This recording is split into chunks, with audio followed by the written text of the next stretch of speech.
magandang umaga po sa inyong lahat at narito na po ang inyong pinakahihintay na programa, ang impormasyong pangkalusugan. At tayo ngayon ay nasa health care episode.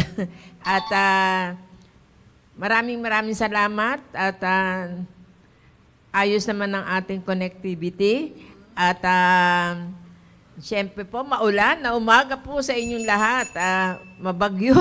At salamat at nakaano naman tayo, nakaka-survive pa naman tayo.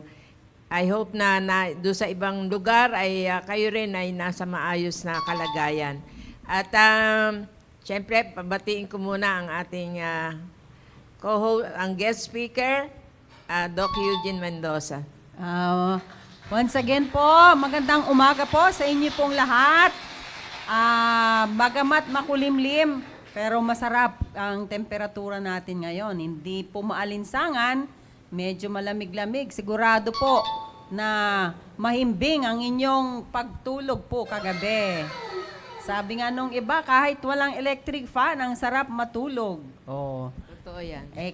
Kung kayo po ay naka-aircon pa, ay kahit naka-comforter kayo, malamig pa rin. Pero ang sarap ng pakiramdam. Pero para magtipid tayo ng kuryente, huwag na po. Kasi tumaas na naman po yung singilan sa kuryente. Magandang umaga po ulit sa inyo pong lahat. Bagaman maulan, may bentahe rin. Huwag lang nang bumaha para tumaas po yung tubig sa ating mga dam na kailangan po natin para sa ating inuming tubig. Kailangan din po yan sa pagpapaandar po ng kuryente. Kaya, set back and relax. Makinig lamang po at maganda po itong pag-uusapan po natin ngayon. Magandang umaga po ulit. Okay, syempre batiin ko na agad ang mga taga-North, South, East, and West. corners ng ating simbahan. Hello kayong lahat dyan at nawa ay nasa maayos kayong mga kalagayan. Alam natin na binabagyo ang Pilipinas. Oo. At siyempre, batiin ko na rin ang ating mga nagwagwapuhang mga area leaders. Hello kayong lahat dyan. At siyempre, nasa labas sila lahat ngayon. For eto lang isang leader dito ang nandito. Pero meron po silang mga tasking na ginagawa. Na equally important po. Oo. At gayon din ang ating host ay wala. Meron din po siyang inaasikaso. Nagpe-prepare na po sila sa darating na Men for Christ. Medyo nasasanay na nga po ako. Oo. Nadadalawa lang po kami dito. Pero we understand kasi multitasking po. Talaga naman napaka-busy po nila. Oo. Tsaka, siyempre, dahil nasa labas sila, ay pag-pray natin na ingatan ng bawat isa ng Panginoon na malayo sa anumang karamdaman. Kasi yan ang mabilis makaano ng mga sakit. At kaya ingat-ingat ang bawat isa. Nabati ko ang aking area leader, Sir Gerard Espiritu. Good morning. At sa lahat ng members ng area ng Central South Family. Babatiin ko na rin po yung mga taga Southeast Family. Wala pa ako nakikita eh. Parang ayaw nilang busy siguro sila. Oo, nasa trabaho. Baka, saka yung iba nag-area. Oo. Mhm. At siyempre, pasalamatan natin yung mga ano natin, ano tawag dito? Mga avid Oo, listeners. faithful, ano natin, viewers. At laging nandyan ang Ma'am Helen Kapundan. Good Hello, morning, good morning. po. Kay Ma'am Mary Gonzaga. Sila ba una, ano?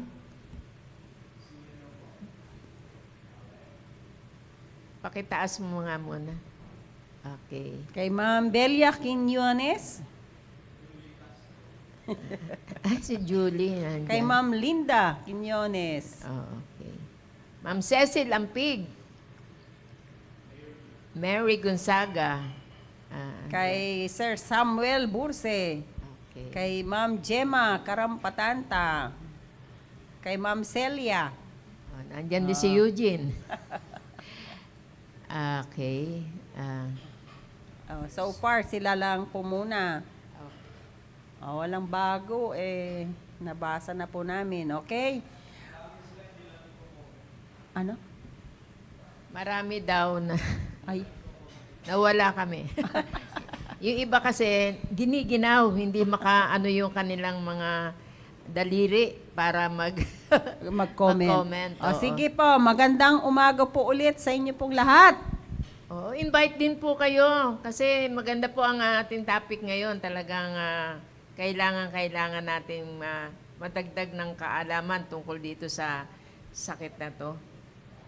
Kaya sige, Ma'am Doc Eugene, umpisahan mo na. Sige, magandang umaga po ulit sa inyo pong lahat. Sir Junkie, kita ko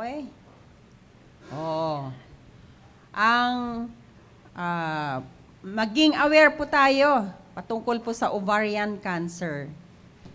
This is one of the significant concerns po, lalo na po sa aming specialty, ang ovarian cancer or cancer po sa ovaryo. Nandyan po sa picture kung anong itsura po nung ating ovary. Nakasing laki ng almond. So, malit lamang po siya. In fact, yung being an OBGYN sonologist, minsan mahirap hanapin po yan. Kasi sa loob po ng pelvic cavity po natin, andyan yung mattress, nasa picture din po, andyan din po yung mga bituka.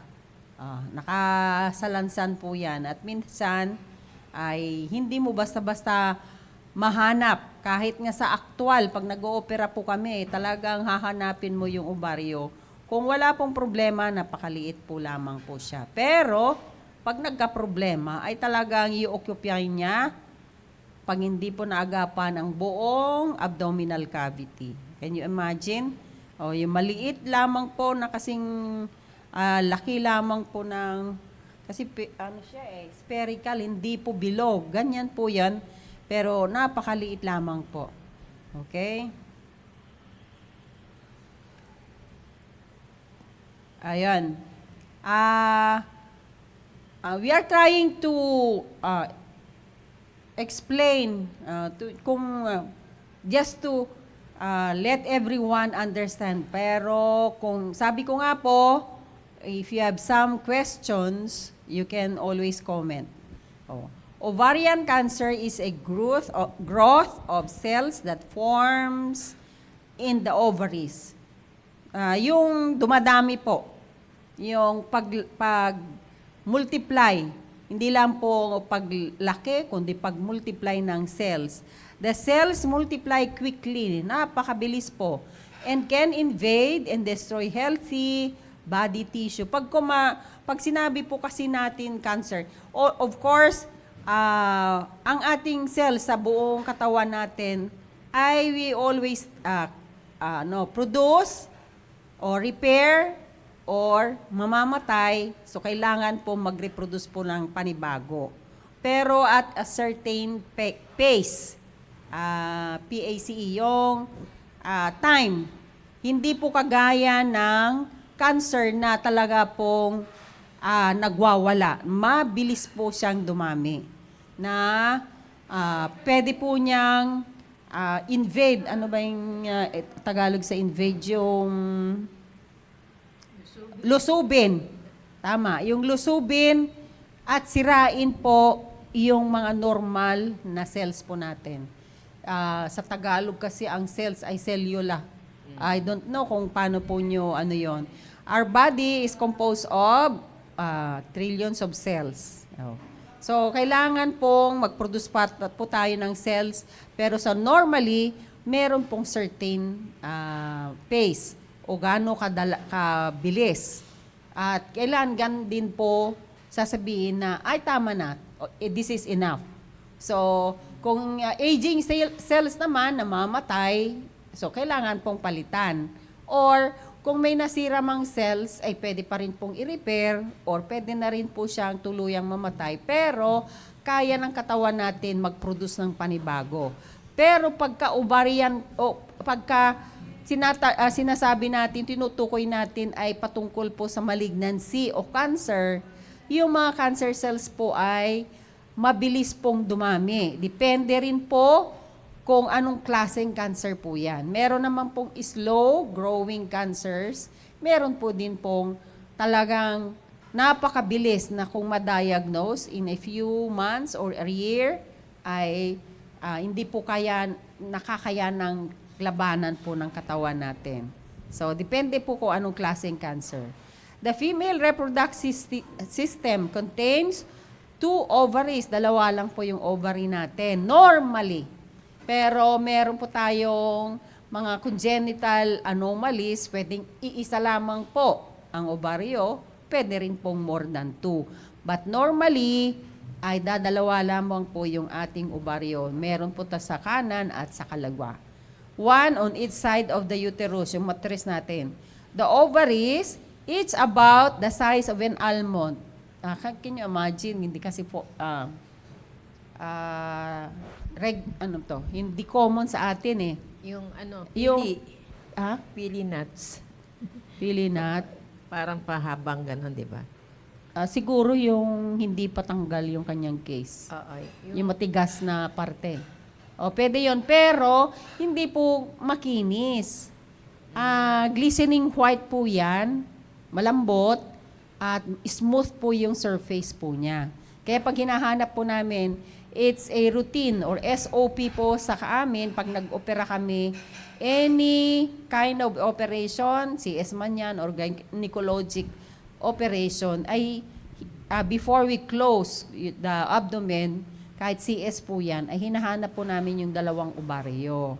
Kasi we may miss something. Pwedeng malaki pala yung mga ovaryo niya kasi natakpan po yung lumaking matres dahil sa pagbubuntis. Kaya kailangan, it's a routine for us to do, to check. Ano yon? Your battery is running low. Sa amin? Dito sa amin? Ay, sandali lang po commercial lamang po.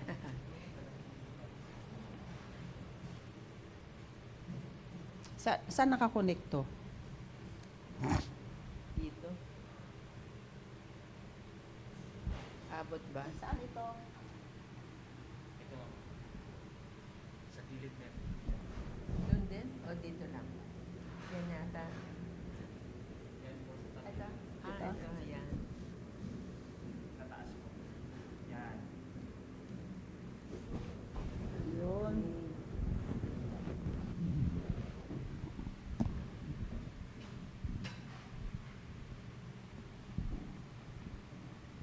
Okay. Pagpatuloy po natin. Again, the female reproductive system contains 2 ovaries, one on each side of the uterus. The ovaries each about the size of an almond or sabi ng mga taga CBBA, almond. Kasi silent L daw yan.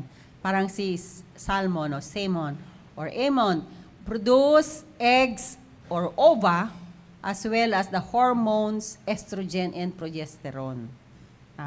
Yun po yung sa pambabaing hormones, estrogen and progesterone. Ang nagpo-produce po niyan ay yung ating ovaries pagka pinakawalan po yung itlog.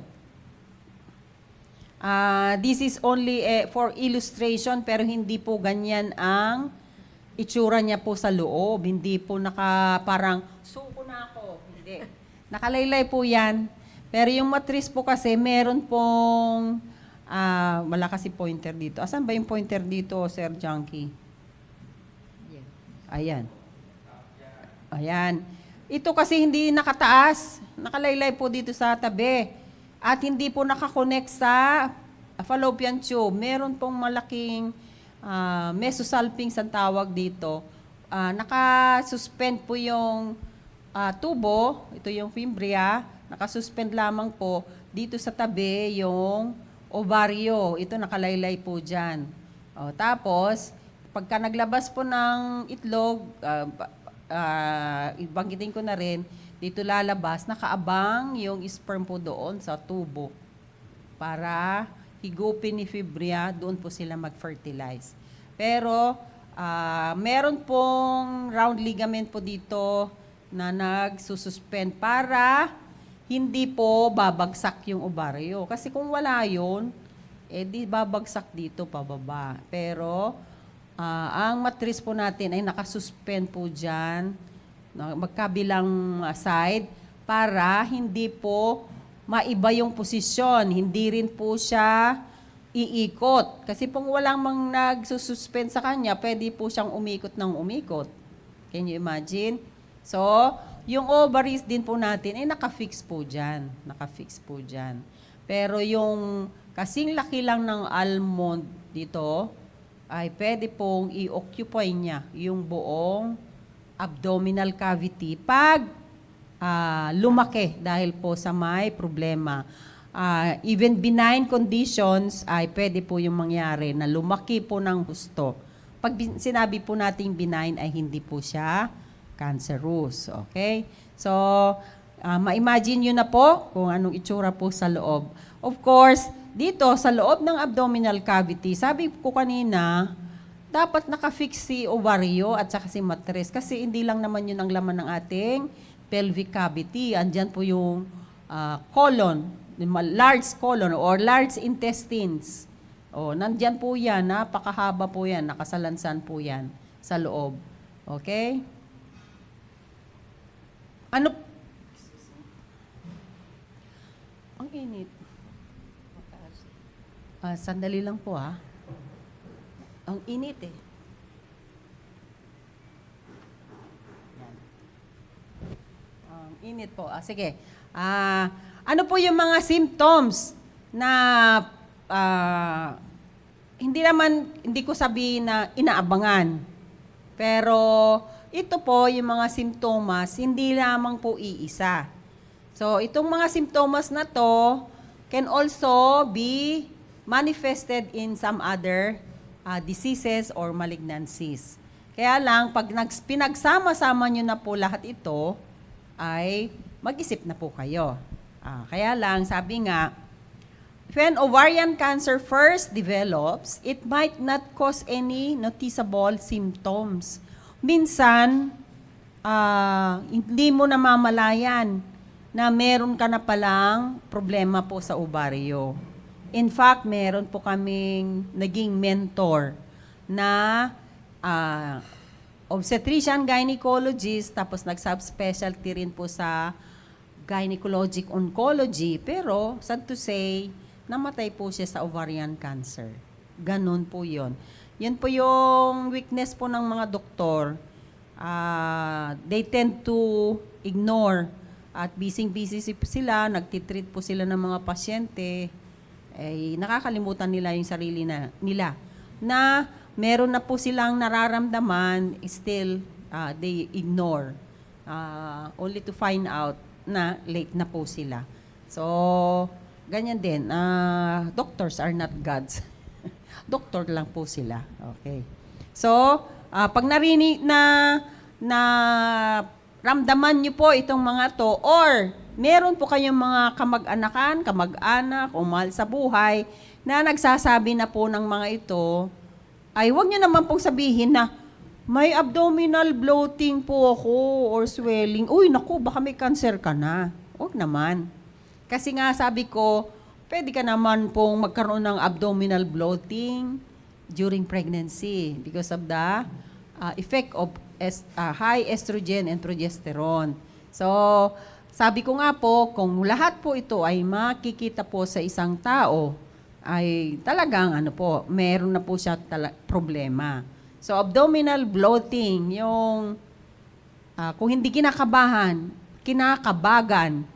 meron yung feeling of fullness or parang busog or parang hindi siya natutunawan. Di ba? Nangyayari din po yan sa may sakit sa bituka. So, isipin nyo, ay kinakabagan ako. Ang layo-layo naman yung ovaryo. O, di ba? So, ipapangatwiran natin, hindi. Kasi ovaryo, hindi naman nakakonek sa bituka ko. O, sabi ko nga po, you can also manifest these symptoms. Okay? Quick feeling full when eating. Konti pa lang yung nakakain mo, ang pakiramdam mo ay busog ka na. O again, sabihin mo, hindi naman yung ovaryo ko ang kumakain. Hindi naman siya yung napupuno. Bakit iisipin ko po yung ovaryo ko? As far as I can remember, bago naramdaman ni Ma'am Lerma ito, sinasabi niya na po ito. Madalas akong kabagan, sis, yung ganon. At madali akong mabusog. Yung mga ganito, sometimes kasi ipapangatwiran natin na ang layo-layo naman yung, of course, lalo na kung alam nyo yung anatomy. Hindi naman magkadikit yung ovaryo natin, yung matris natin, dun sa bituka natin. Oh. Lalo na, yung bituka nga sumasakit, paano napunta doon? Yung ganon. Pero pagka nagkaroon na kayo ng weight loss, mag-isip na po kayo. Ang ibig kong sabihin, you may have abdominal bloating or swelling, quickly feeling full when eating and weight loss, pwede pa rin po kayong may problema talaga sa bituka na hindi sa ovaryo. So, pag nakaramdam na kayo, in fact, meron akong nararamdaman, pero I try to ignore din. Kasi may problema talaga ako sa gastrointestinal system. Weight loss. Sasabihin niyo naman, di naman ako naglulus ng timbang. Tumataba nga ako eh. Pero, this time, kung hindi ka na nakakakain, of course, maglulus ka ng timbang. Di ba? Lahat ng babanggitin ko po ay i-correlate niyo po sa tunay na buhay. Hindi po pare-pareho. So, if you are not eating well, of course, may weight loss. Di ba? Discomfort in the pelvic area. Lalo na kung meron na po kayong nararamdaman sa puson. Sa mga babae, of course, pelvic area. Wala po itong mga to sa mga lalaki.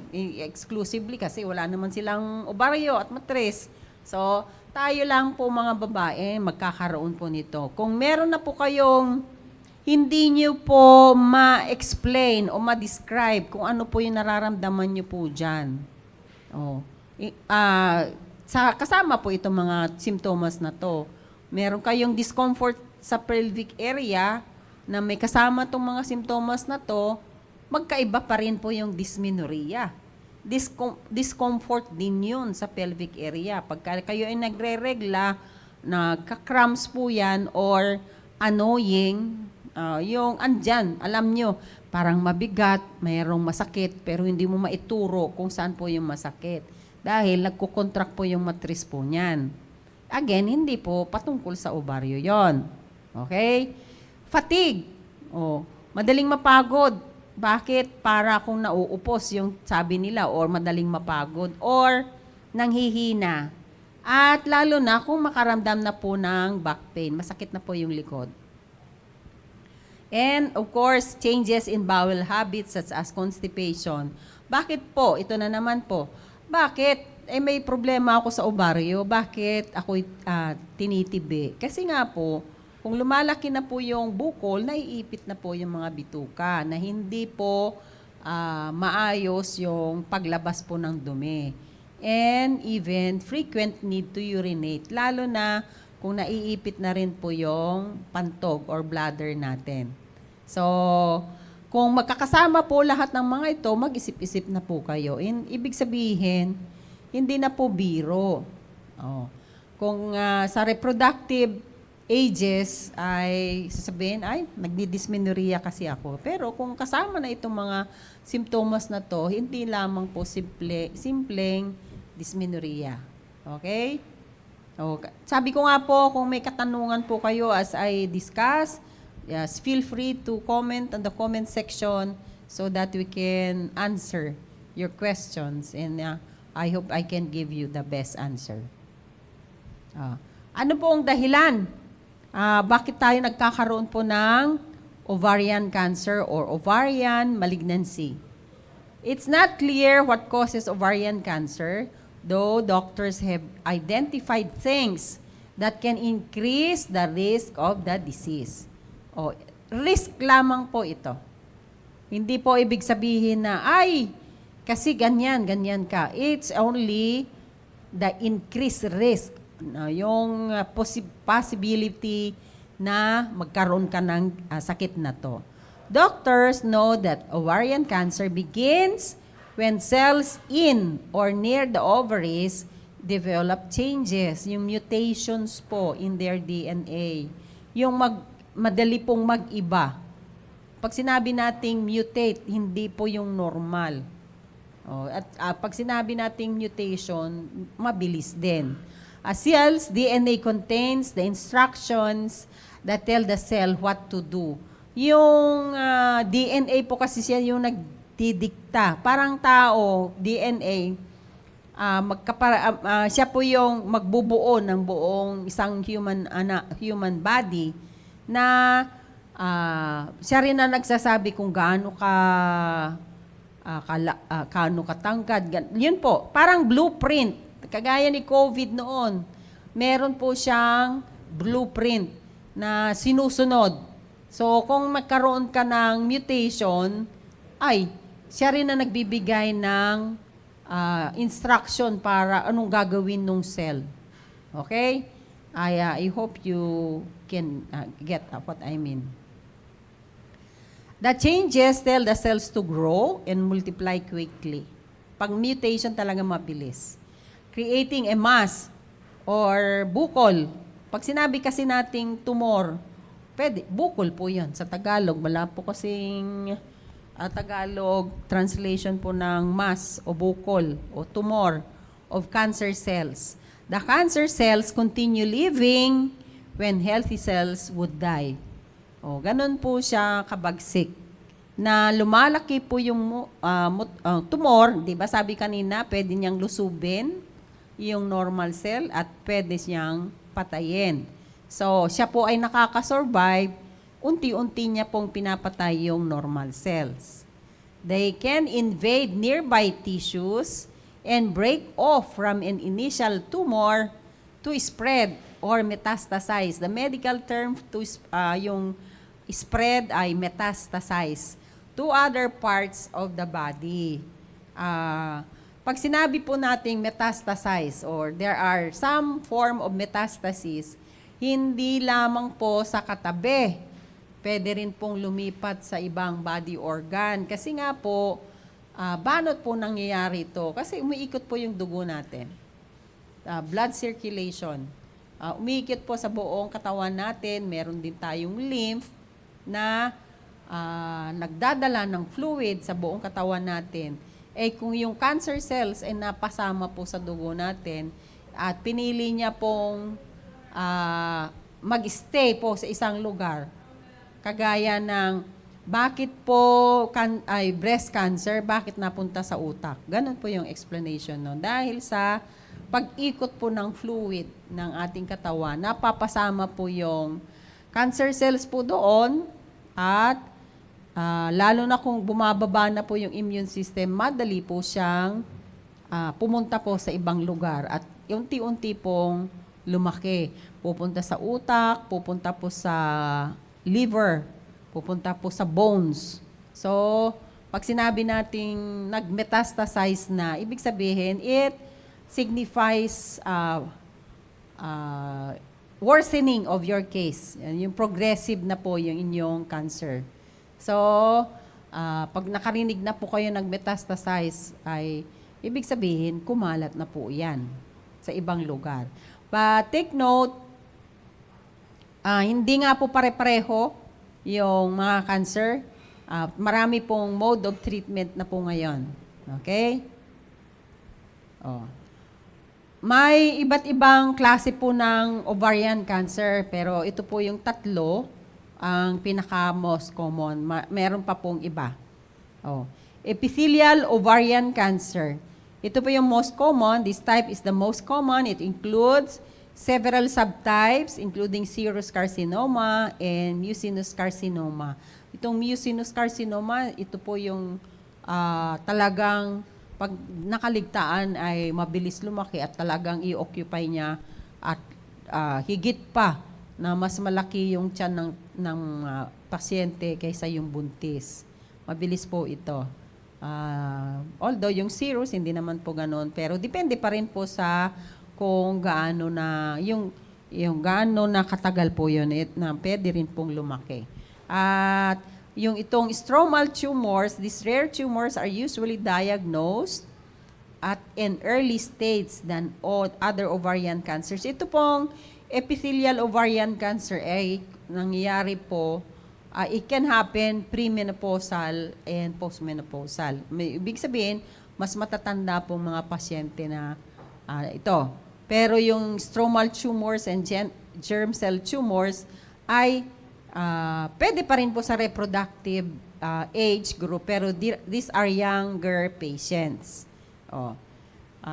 These rare tumors are usually diagnosed at an earlier stage than other ovarian cancers. Lalo na po itong germ cell tumors, these are rare ovarian cancers, tend to occur at a younger age. Yung mga teenager, pwede po mangyari po ito.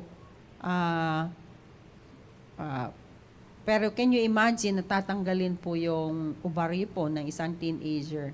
Although itong germ cell tumor, sabi nila, ay ito po yung sensitive po sa mga chemotherapeutic drugs. Pero still, depende rin po pa rin po kung gaano po ka-severe, gaano kalaki, or the most important thing in ovarian cancer yung early diagnosis. Dapat maagang malaman na meron na pong problema. Ano po yung risk factors? Sabi ko nga po, ano po yung mga... Ay, nawala po sa... Ayun. Risk factors po, sabi ko nga po, ano po yung meron sa isang tao na we can consider na that will increase of having ovarian cancer. Okay? Older age. The risk of ovarian cancer increases as you age. Wala tayong magagawa doon. Kasi lahat naman tayo ay tumatanda. It's most often diagnosed in older adults. Okay? So, lahat po yan, kahit naman anong klaseng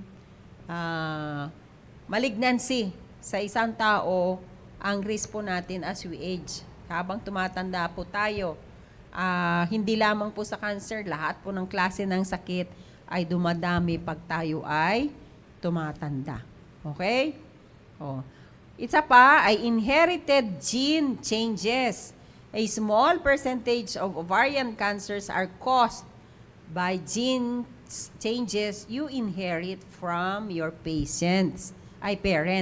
Ibig sabihin, inherent na po yan kasi namana mo sa genes ng iyong magulang.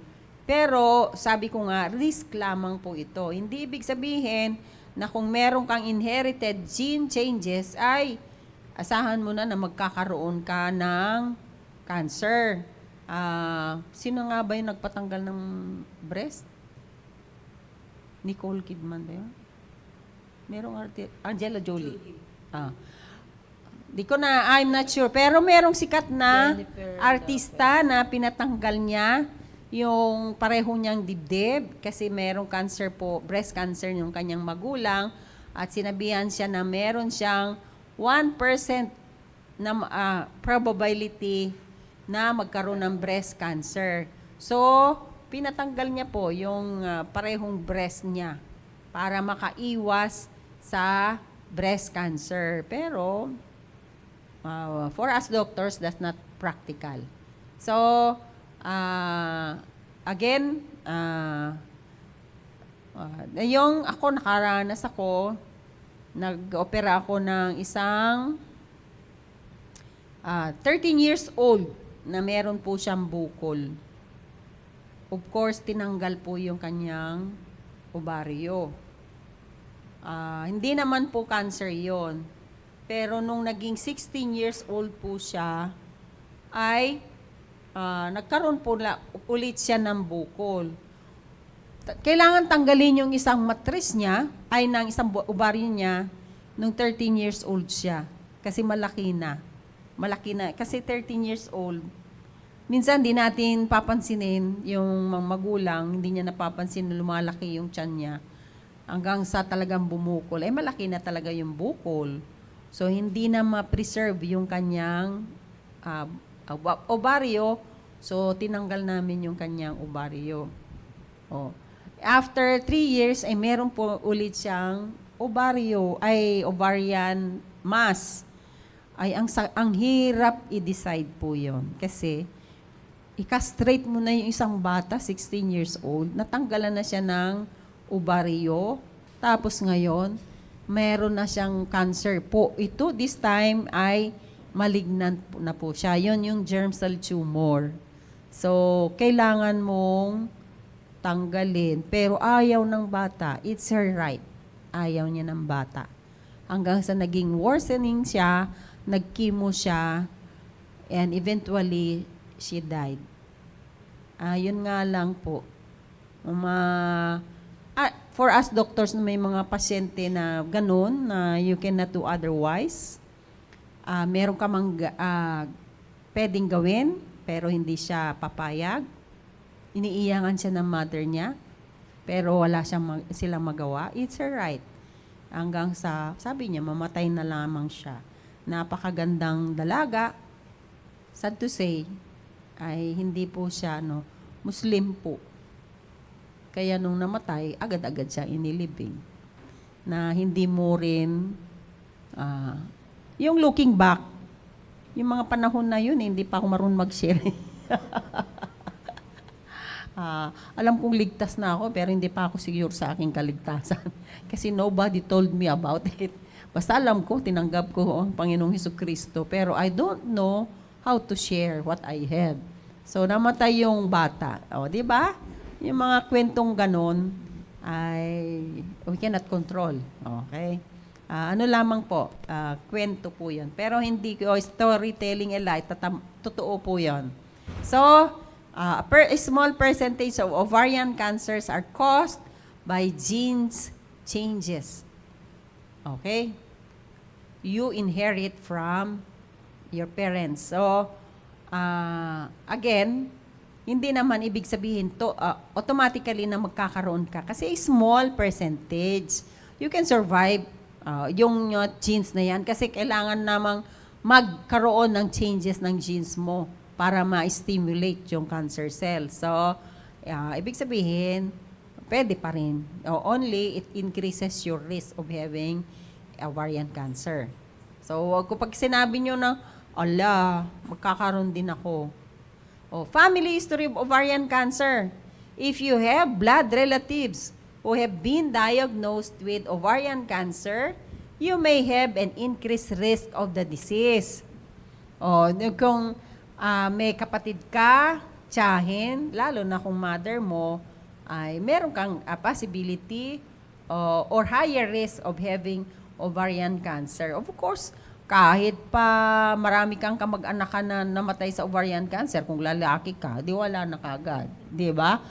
Logic yan. Common sense lamang po yon. Kasi may nagtanong din sa akin na lalaki, naku, may ovaryo ka ba? So, sasabihin pa nga ng pasyente, buti na lang, puro lalaki anak ko. Ganon. So, yun lang. Pagka meron po kayong history na meron pong ovarian cancer, kapatid na babae, siya po, of course, tiyahin o mother, meron po kayong higher risk of developing ovarian cancer, of having ovarian cancer. Ito na naman po yung isang masakit.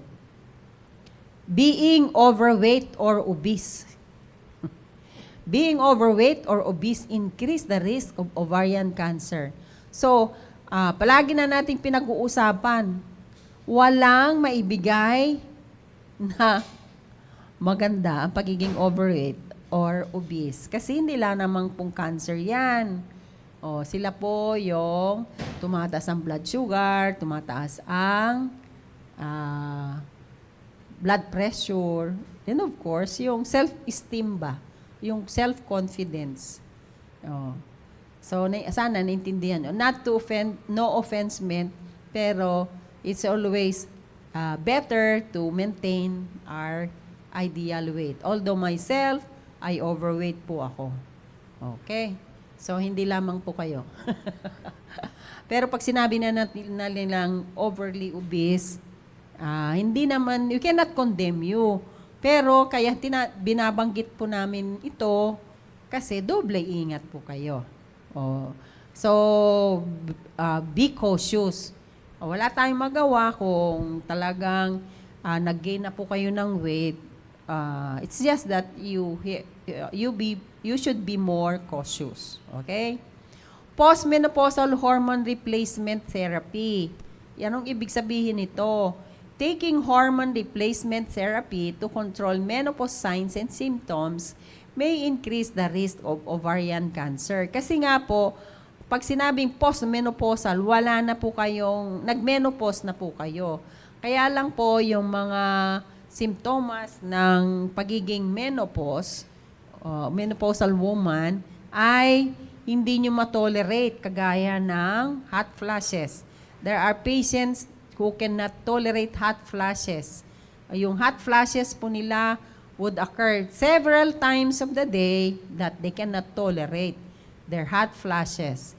Yung iba naman po, they feel inadequate in their sexual relationship, lalo na po sa mga may asawa.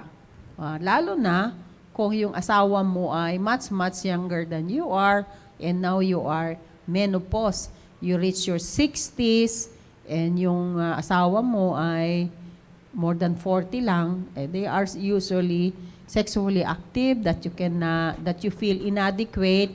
So, you will resort to hormone replacement therapy. But again, this will increase your risk of having ovarian cancer.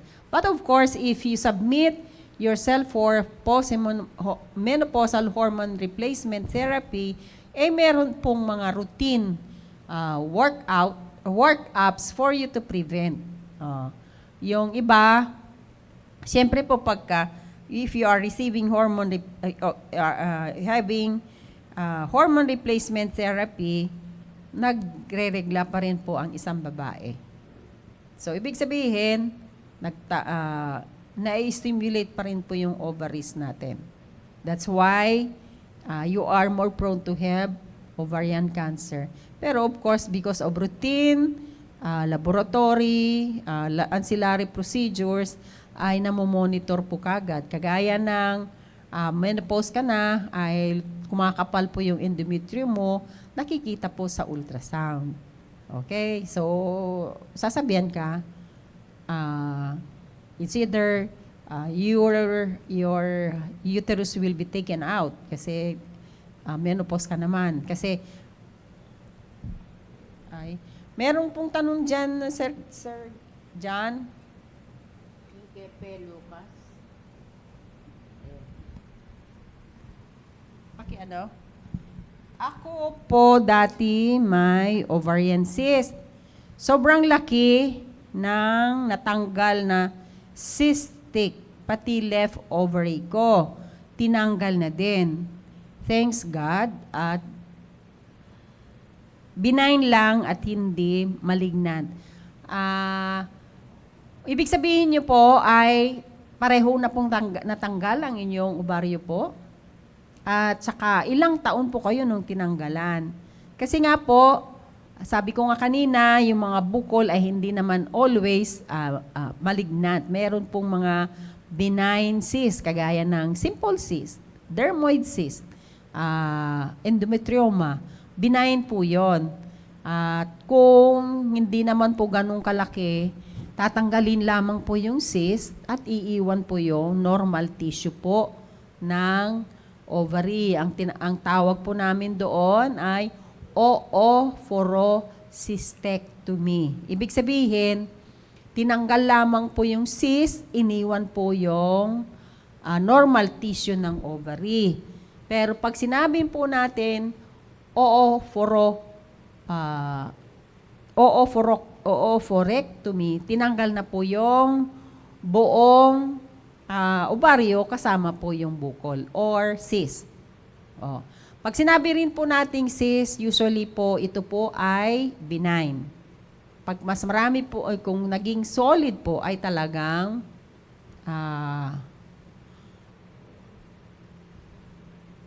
Sobrang laki. Sobrang laki na natanggal na cystic. Sobrang laki ng natanggal na cystic, pati left ovary ko. Tinanggal na din. So tinanggal yung cyst mo kasama yung left ovary mo, yung pati yung normal. So it is benign. Hindi naman po malignant. Sabi ko nga po, usually po yung cyst ay benign. Nakuha ko daw yon sa pag-take ko po ng contraceptive pills, tas hindi naman daw po ako nagpa-pap smear. Ay, hindi po. Mali po yon. Hindi po nakukuha ang ovarian cyst sa pag-inom po ng contraceptive pills. Hindi po. Protective nga po yan sa ovarian cancer. Kasi nga po, pagka nag-iinom po kayo ng contraceptive pills, ay hindi po kayo nag-ovulate. So, protective po yun sa ovaryo. Okay? So, yung pap smear naman, ay hindi po nakikita na meron po kayong problema sa ovaryo. Malay lang mag-point pagka-explain po siguro or pagka-unawa nyo po doon. Okay? 34 years old po ako nang natanggalan ng ovary, left side lang po. Ngayon po, 64 na ako at wala nang nararamdaman. Ay, good for you po. Ate pa rin po ako, mas matanda ako sa inyo. Pero, yung 34 years old po kayo, nung tinanggalan, siguro sa sobrang laki. Ay, 34 years old kayo nung tinanggalan kayo. So, siguro sa sobrang laki, they can no longer save. Or there was no more normal tissue of your ovary, yung left ovary, kaya tinanggal. And sometimes, kahit pa po may normal ovary, yung technically difficult to do it. Yung hindi mo na maihiwalay yung malaking bukol sa natitirang normal tissue. Sana makuha nyo kung ibig sabihin. Yung ovary na maliit, may lumaking bukol. Ibig sabihin, lumaki po yung cyst, pero may natitira pang normal tissue. Usually po, dahil lumaki na po yung cyst nyo, na i-stretch din po yung normal tissue. Na kung pag natanggal na po yung malaking cyst, magsishrink po, babalik po sa dating niyang itsura. So makikita nyo na, ay, meron pa pala siyang normal tissue. Okay, so pwedeng iwan po yun as much as possible. Pero noong panahon, during our residency days, nakakita kami ng malaking bukol, automatic, tatanggalin na po yung ovaryo. Kasi it's easier to do it. Technically more amenable for us. Pero this time, though it's really hard to do it as much as possible, at your age, at 34 years old, we try to conserve or to save the normal tissue. Hindi na po agad-agad. Sometimes, kung makita po namin na putukin na lang. Kasi kung benign naman yan, i-secure namin yung abdominal cavity, maglalagay po kami ng maraming sponge sa paligid at para hindi po mag-spill yung fluid coming from the cyst, dapat masuction po palabas. Ginagawa din po namin sometimes. Kasi nga po, pag sobrang laki na po, ay hindi na po namin basta-basta magalaw.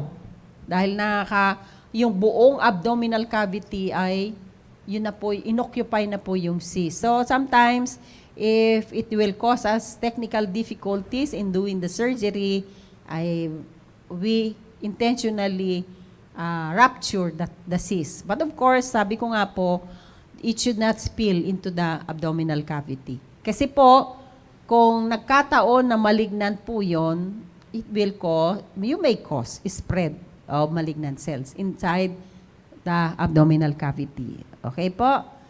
Sige po. Sana naliwanagan po kayo. Okay? So, let's continue. So, yung right niya, okay na? Okay na. pa? Oo. Kasi nga po, sabi niya, wala siyang naramdaman. Yung inyong natirang right ovary was enough for you to maintain your reproductive age nung natanggalan ka ng 34 years. 34 years kayo. At lalo na kung kayo po ay married, sana nga po sinabi niyo rin kung married at ilan po ang naging anak niyo po. Even after taking out your left ovary po. Okay? Kasi laki ng... Basketball. Yung tatanggal, yun, malaki nga po talaga. Oh. Parang yung isang kapatiran natin Oo, na ano. oo. Ako po ay nakaranas ng, during my practice, isang timba. Can you imagine yun? 7 liters yung nakuha. As in, kasi ang abdominal cavity natin ay stretchable. Kahit po yung abdominal wall natin, na-accommodate niya po yung 7 liters of fluid. Pero dermoid cyst lamang po yun. Benign po yun. So, I cannot really forget the name. Feli Acido. Acido ang apelido. Okay. So, ayan. Thank you for sharing your experience po. Okay? Sige, time na natin. Alaga? Time naman namin, Sir Mir? 11:42 na eh. 5 minutes pa. Ilan pa ba? Mahaba pa to. Serye ito. Hindi yung risk factor. Okay. Risk factors? Mahaba pa. Tapusin mo na siguro. Yan.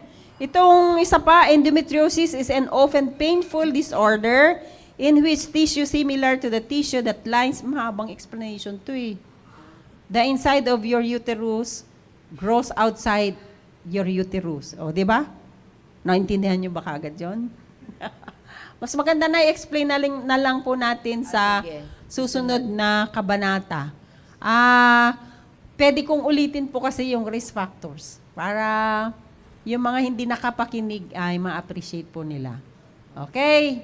Maraming salamat po ulit. Oo, maraming salamat, Doc Eugene, at napakagandang topic natin ngayon. At talagang marami din na nakarelate nito kasi talaga namang ang sa akin kasi more on uterine cyst. Oo. Kaya Magkaiba pa rin po yun. magkaiba, ito naman ovarian, kaya para sa akin napakabigat nito. Hindi ka mukha nung pagpasok mo doon sa uterine. Oo. Sa uterus, ito, dadaan ka pa sa, Oo. parang yun sa anatomy niya, no?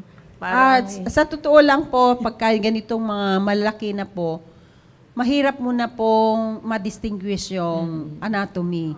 So, upon opening up the abdominal cavity, we have to identify the anatomy. Hindi kami basta-basta papasok, maghihiwa. We must be very careful not to hit other abdominal structures po. Kaya hindi po basta-basta. Kaya, itong mga nakikinig po ngayon ay nasa older age group, wag nating ipagwalang bahala. Kasi we should be always cautious, lalo na kung kasama to yung mga risk factors. At marami po kami mga pasyente, even older patients, 80 plus and above, 80 years old and above. Kaya ito, pwede po tayong magkaroon. Sana, siyempre po, tayo iniingatan ng Panginoon. Okay? So, sana I hope ay nakadagdag po kami ng kahit konting kaalaman po. Gusto ko pa rin pasalamatan yung mga humabol na hindi natin na ano. Nabate kay Ma'am Joy Rico, Oo. kay Sir Jeffrey Unsat. Unsat. Talagang nagkikinig po si Sir. Mary Ann Galin. Si Joanne nandyan eh. Sino? Bisuedo. Talaga, kay Sir Toto, magandang araw. At ganun din po kay Ma'am Alma. Patricio, kay Ma'am. Good morning po. Kay Ma'am Mary Beth Agdon, good morning. Sino po? Okay, kung hindi Lydia nyo, Pusin. Okay. ay kay Ma'am Lydia Fusin, kung hindi nyo po inabot po yung mga yung earlier discussion, pwede nyo pong i-replay. This is very important for us ladies. Ma'am Leticia Aranda. Kay Ma'am Leticia. Mm-mm. Maraming salamat at subaybayan natin ulit sa susunod na Thursday para baka ulitin ulit ni Doc Eugene yung risk factors. Opo. Doon parang matututunan mo talaga, nandoon ka ba? Oo. Sabi nga ni Ma'am Linda, sana napapanood ito ng lahat ng kababaihan. Oo. Opo, Ma'am. Tama. Yan, oo. Ang magiging dyan ay mag-invite kayo na Yes. sa tingin nyo Or ay you kailangan can- nila. Oo. Kung kailangan po nila, you can send di ba? Share the link. Or share the, yon. Hindi naman link to. Basta. Link yun. Oo. Oh, Anyway, maraming salamat at Kay Ma'am Raquel Taha. Again. Raquel Taha, yan madalas magtanong yan eh. Oo. Oo. Talagang marami siyang gustong alamin o ano. Okay po.